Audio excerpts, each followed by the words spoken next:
Kemacetan jadi salah satu indikator kemajuan kota.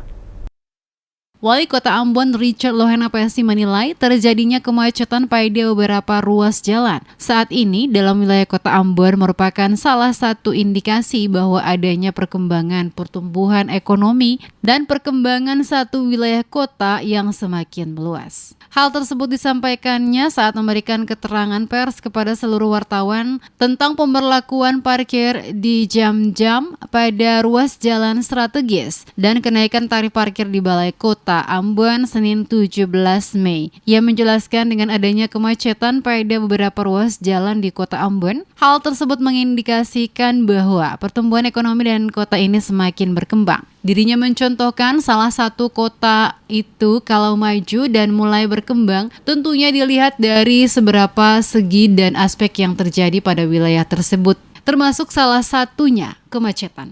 Ini menunjukkan bahwa kota tersebut akan terlihat maju dan berkembang.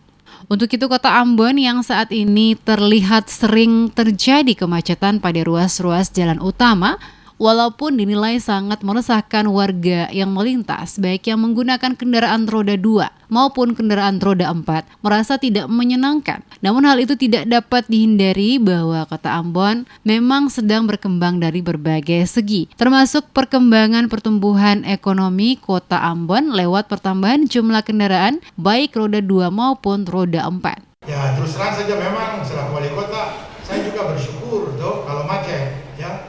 Kenapa? Itu indikasi bahwa pertumbuhan ekonomi dan kota itu semakin berkembang. Ya, kalau misalnya salah satu indikator untuk lihat bahwa sebuah kota itu dia maju dan berkembang, itu macet. Ya, kalau misalnya saudara ke Masoki, ya sudah tenang-tenang aja. Ya, nah misalnya begitu. Karena Ambon itu berkembang begitu luar biasa, dan kalau macet, ya itu bahwa memang dia tidak menyenangkan, nggak apa-apa. Tapi indikatornya begitu. Ya. Tapi kita harus berusaha semaksimal mungkin supaya dia harus memberikan rasa aman kepada masyarakat. Lebih lanjut, Wali Kota menambahkan jika terjadi macet yang meresahkan warga, akan tetapi seluruh angkutan umum menggunakan pendingin, warga pengguna tidak merasakan gerah. Ini tidak akan menjadi masalah yang serius. Olehnya itu, persoalan kemacetan yang sering terjadi di jam-jam tertentu pada beberapa ruas jalan di kota ini, Dinas Perhubungan Kota Ambon lewat Kadis Perhubungan telah melakukan kajian-kajian tentang permasalahan dan cara-cara mengatasinya.